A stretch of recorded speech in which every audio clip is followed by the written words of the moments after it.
Écoutez, bon, il y a deux choses. Le recrutement, c'est des choses qu'on a décidées pour rebooster le groupe et redonner un nouveau souffle à l'effectif pour être plus performant. Et c'est vrai que la venue de Paul est un bon signal. C'est un profil qui est intéressant à tout point de vue. On en a parlé en conférence de presse quand on l'a présenté.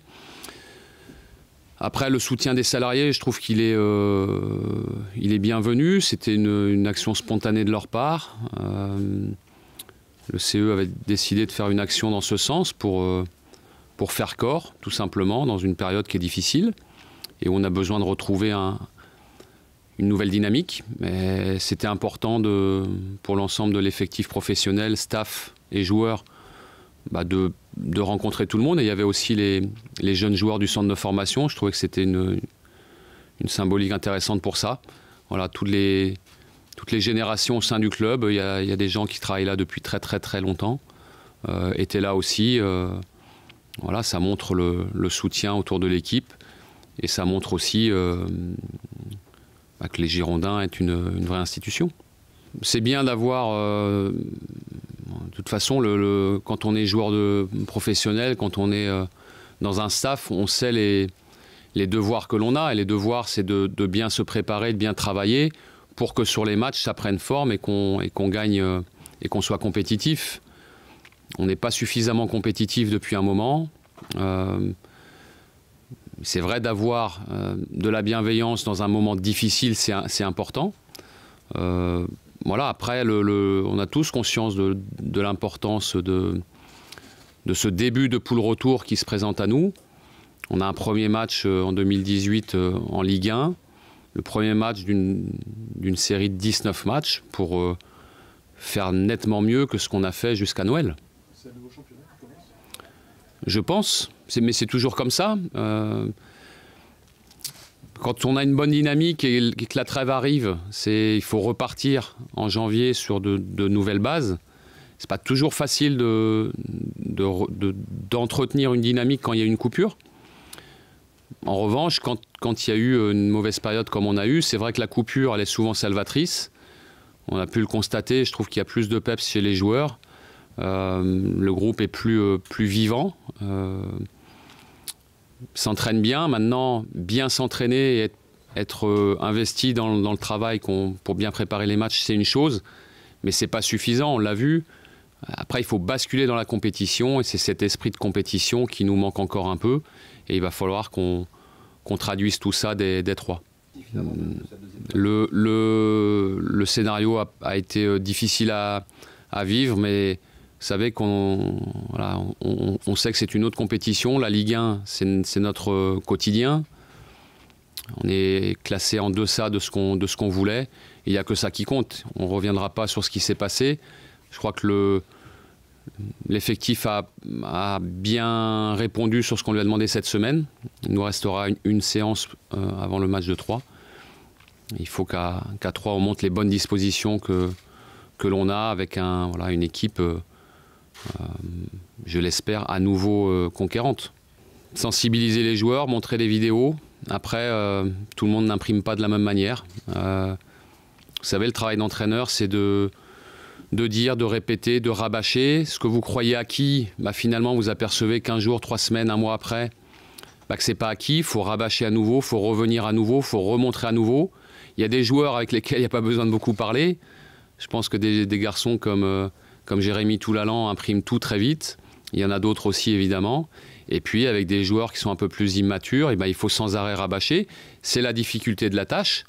Ça a toujours été comme ça, ce sera toujours comme ça avec les entraîneurs. Les choses qu'on pense acquises ne sont jamais totalement acquises. Il faut faire des rappels. Il ne faut pas lâcher là-dessus. Et les erreurs que l'on commet, il ne faut pas les recommettre. Là, en l'occurrence, c'était très malvenu à ce moment-là du match. Et on travaille pour améliorer les choses. Pas seulement, voilà, mais après, c'est aussi pour ça qu'on veut modifier l'effectif, parce qu'on a d'une manière générale un groupe qui est assez jeune. Et c'est vrai que la venue d'un garçon comme Swalio Meïté ou de Paul Bess entre dans ce processus-là pour avoir plus de maturité dans nos matchs. Je pense que l'insouciance de la jeunesse est une force, d'une certaine manière, quand on fait du sport de haut niveau, parce que on n'a pas peur de grand-chose et puis on ne calcule pas et on est généralement spontané. En revanche, dans des situations où c'est plus difficile, il faut avoir conscience des choses. Et ça, je crois qu'il y a le manque de maturité ne fait pas toujours prendre conscience de ces choses-là. Et c'est pour ça qu'on veut améliorer l'équipe. On a envie d'inverser la tendance. Il y a eu trop de faits défavorables là, depuis de longues semaines, où les matchs ne tournent pas comme on veut, où on n'est pas toujours à notre niveau. Mais aujourd'hui, la situation est une situation d'urgence par rapport au classement, par rapport au fait qu'on n'a pas pris le nombre de points qu'on voulait. Alors après, situation d'urgence, ça veut dire aussi garder son sang-froid. Parce que quand les choses sont compliquées, quand c'est difficile, et je crois que Paul Besse vous a répondu aussi à cette question, vous lui avez posé la question, vous êtes habitué à jouer le maintien, qu'est-ce que ça réclame? Mais il a bien répondu, il faut être très déterminé, mais il faut aussi garder son sang-froid parce que si en plus, quand c'est difficile, vous n'avez pas votre sang-froid, eh ben, vous ne pouvez pas y arriver. Le sang-froid est nécessaire, ce ne sera pas suffisant, il faudra qu'on soit beaucoup plus juste dans le jeu, parce que c'est toujours le jeu qui commande. L'état d'esprit, bien sûr, mais le jeu aussi, il faut qu'on soit plus performant dans le jeu, mais il faut que tout le monde garde son sang-froid. Yaro, mais comme les autres, on doit garder son sang-froid, qu'on soit exclu pour une faute avec excès d'engagement ou pour des paroles déplacées. Il faut garder son sang-froid, tout simplement. Chacun a le droit de penser comme il le souhaite. Moi, j'ai pas à commenter ça. Moi, je trouve qu'il y a beaucoup d'atouts aux Girondins. C'est un grand club qui a plus de difficultés aujourd'hui à exister à l'échelle nationale parce qu'il y a des clubs qui ont mis ce qu'il fallait avec des investisseurs étrangers et ce sera difficile d'aller les chercher compte tenu de leurs moyens et de leur développement. En revanche, on peut quand même faire des choses sans pouvoir prétendre à un titre de champion aujourd'hui. Voilà, et les infrastructures sont là. L'énergie des gens qui bossent pour le club, mais pas seulement le sportif, tout le monde met son énergie et il y a de la présence et il y a de l'envie. Qu'il y ait des choses à améliorer, certainement, mais je crois que dans toute entreprise, il y a des choses à améliorer et je pense qu'il faut toujours faire en sorte de se développer parce que quand on n'avance pas, on recule. Voilà, après je trouve qu'il y a un jugement qui est très sévère sur l'institution, c'est pas mon sentiment. Je le dis depuis que je suis arrivé, ça fait maintenant 18 mois, et je voudrais pas que les 2 derniers mois viennent ternir le bilan des 16 mois précédents. Voilà, après, les Girondins, c'est une institution, et on va justement se battre sportivement pour redorer le blason sur la poule retour. Il n'y a que ça qui compte.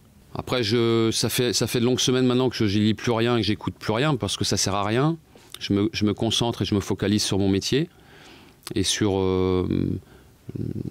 les choses qu'il y a à faire pour améliorer l'équipe. Après, vous savez très bien qu'un entraîneur, et je crois que c'est Guy Novès qui en a parlé récemment, un entraîneur doit prendre un peu de recul et analyser de manière lucide, non pas le résultat, mais le contenu. Alors le résultat, c'est fondamental, et une élimination, c'est un échec.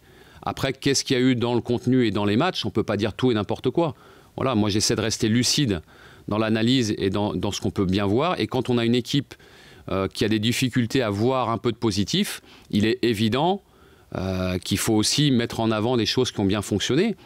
On a des nouveaux joueurs qui vont nous apporter des choses, et j'espère que ça va se voir dès 3. Il n'y aura pas le temps derrière parce que Caen, ça va arriver très très vite, et puis Nantes aussi.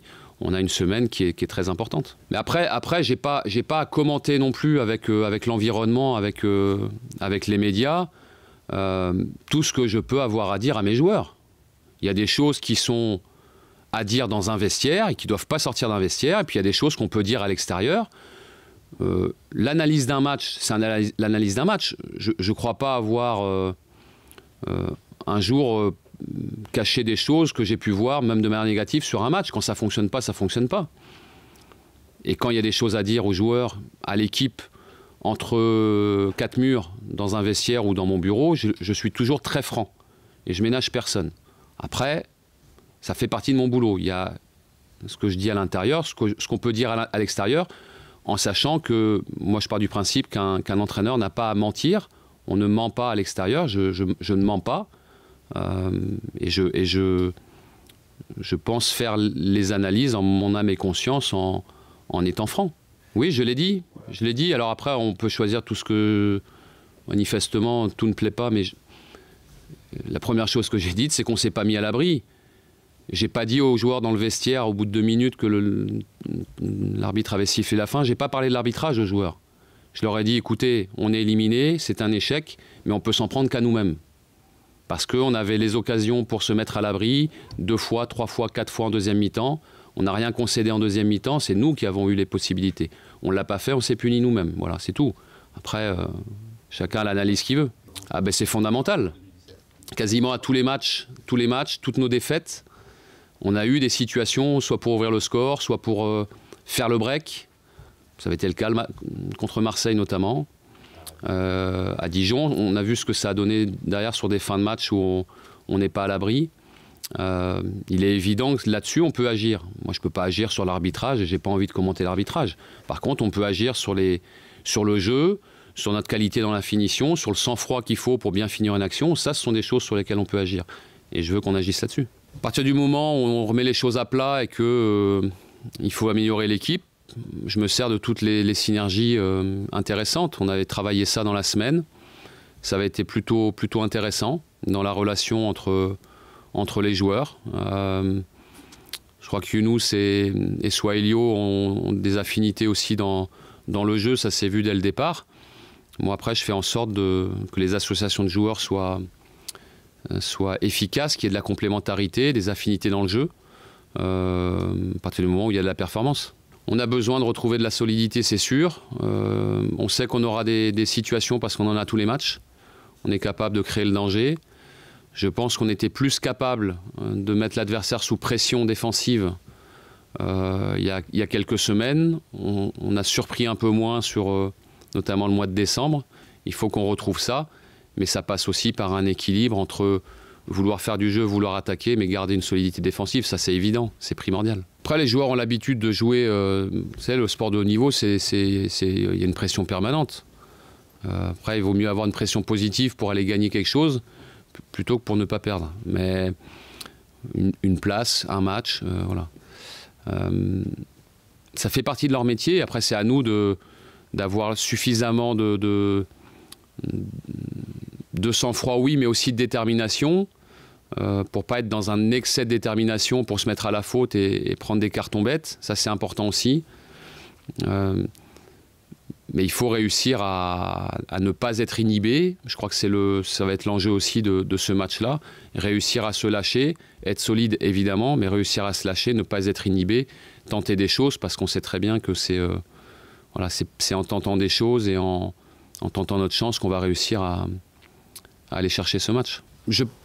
Oui, après, on dit toujours que ce n'est pas un joueur qui révolutionne une équipe. Après, je pense que parfois, un équilibre d'équipe, c'est toujours fragile. Quand ça fonctionne bien, et on l'a vu nous, un petit grain de sable peut venir enrayer cette dynamique,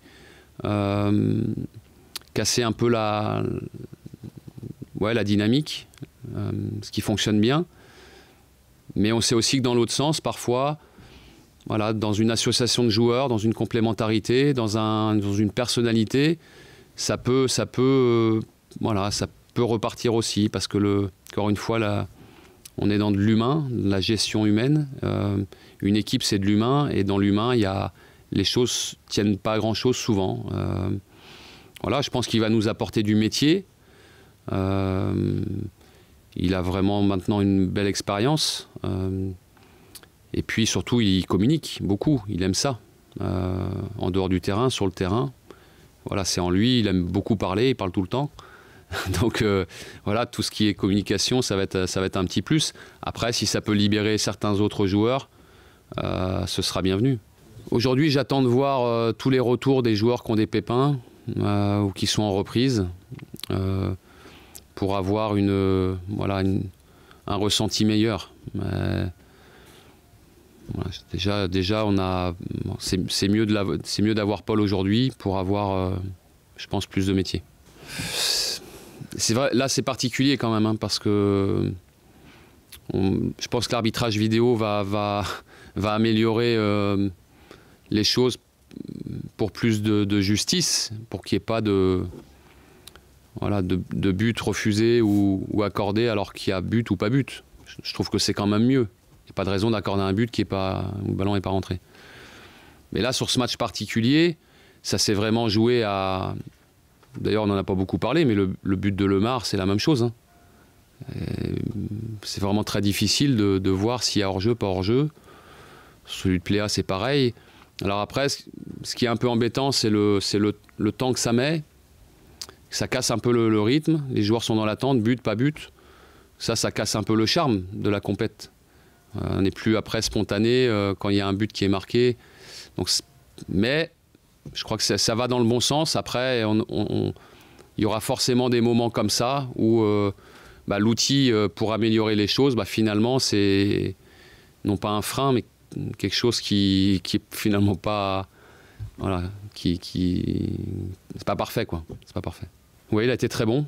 Vraiment pour un premier match dans un contexte difficile, dans une équipe qui veut repartir. Je crois que lui, ça s'est vu dès son premier jour d'entraînement. Je crois que la coupure lui a vraiment fait du bien. D'ailleurs, il a fait une très bonne préparation, c'est pour ça qu'il a joué. C'est un garçon qui est, justement, lui, garde son sang-froid. C'est un garçon calme et très déterminé. C'est encore un jeune joueur, il y a plein d'aspects du jeu à améliorer avec lui. Mais c'est un garçon intelligent qui s'entraîne avec nous depuis un peu plus d'1 an maintenant. Et vous savez, avec les jeunes, quand on les emmène sur quelque chose de nouveau, avec le groupe pro, c'est toujours un peu difficile pour eux au départ. Il ne s'agit pas de lancer les jeunes, pour dire qu'on lance les jeunes. Quand on lance un jeune, c'est qu'on sent qu'il est prêt. Lui, il a répondu présent. Il peut faire les deux. Lui, il préfère l'axe. Moi, je pense que c'est plus un axial. Mais il est capable de jouer aux 2 postes.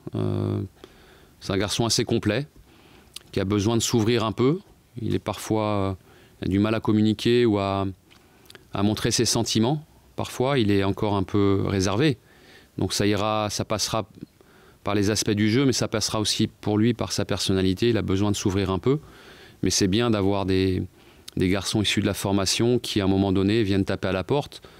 On a Zedou Youssouf aussi, Arvin Taha. On a les jeunes gardiens, Gaëtan Over. On a Aurélien Tchouameni qui commence aussi à venir taper à la porte. Ça, c'est bien et c'est sain. Aujourd'hui, on a beaucoup de joueurs. Valentin estime ne pas avoir suffisamment de temps de jeu. Il y a de la concurrence, on est nombreux au milieu, ça c'est sûr. Après, c'est un métier concurrentiel. Et s'il y en a qui ne supportent pas suffisamment de jouer la concurrence, après on discute, mais il n'y a absolument rien de décidé. Moi, c'est un garçon que j'apprécie. Il a fait ses premiers matchs de manière régulière avec moi depuis l'année dernière. Voilà, c'est un bon garçon, c'est un bon joueur. Après, j'entends aussi ce qu'il me dit. Moi, je suis dans ma mission, je suis toujours dans ma mission. J'ai pas d'état d'âme par rapport à ça. Après, la situation, elle est ce qu'elle est, je ne l'ignore pas, évidemment. Mais je travaille pour le club, je change pas mes habitudes de travail et mon relationnel avec les joueurs par rapport à ce qui se passe autour. Voilà, entraîneur, il faut être ouvert, il faut être dans le dialogue, mais il faut surtout avancer, prendre des décisions, parce qu'on prend des décisions en permanence. Toute la journée, je prends des décisions pour tout.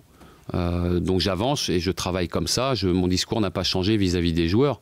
Moi, je travaille sur la durée. Le reste, j'ai pas d'état d'âme par rapport à ça. Je n'ai pas reçu d'ultimatum. On connaît l'importance de ce match-là, mais vous savez, vous faites le relais de mes contentements, certes, et je l'entends et on l'entend tous, et c'est, je dirais, quelque chose de logique. Dans une situation où on n'a pas de résultat, mais je reçois aussi énormément de messages de soutien, de toutes parts. Après, c'est la difficulté dans ces moments-là, c'est qu'il faut garder son axe de travail, ne pas faire la girouette, et c'est ce que je m'attache à faire. Je crois que ce qui est fondamental, c'est d'avoir un staff uni, et ça on l'a, à tous les niveaux. Le staff proche, le staff rapproché, mais le staff autour de l'équipe aussi, dans l'intendance, le médical et tous les gens qui sont autour de nous au quotidien. Les attachés de presse, voilà, les intendants, les stadiers qui sont avec nous tout le temps, qui sont dans notre quotidien. C'est important d'être unis, on est unis. Après, le coach, ça fait partie du rôle de coach que de subir ce genre de choses quand ça ne fonctionne pas. Après, moi, je ne me plains pas de ça. C'est, entre guillemets, ça fait partie du métier. J'ai reçu beaucoup de messages de soutien d'entraîneurs expérimentés, voire même de grands entraîneurs français, que je connais ou que je ne connais pas d'ailleurs, et ça me touche beaucoup. Et tous sont d'accord pour dire que ça fait partie du parcours d'un entraîneur. Bon, soit, voilà. De toute façon, tout part du terrain et tout revient toujours au terrain. Voilà, il n'y a que ça qui compte. Moi, je mets mon énergie là-dessus et je ne veux pas commenter le reste. Bah forcément, quand il n'y a pas une dynamique, il y a toujours des choix qui sont faits. On donne sa chance à un joueur qui ne la saisit pas du tout.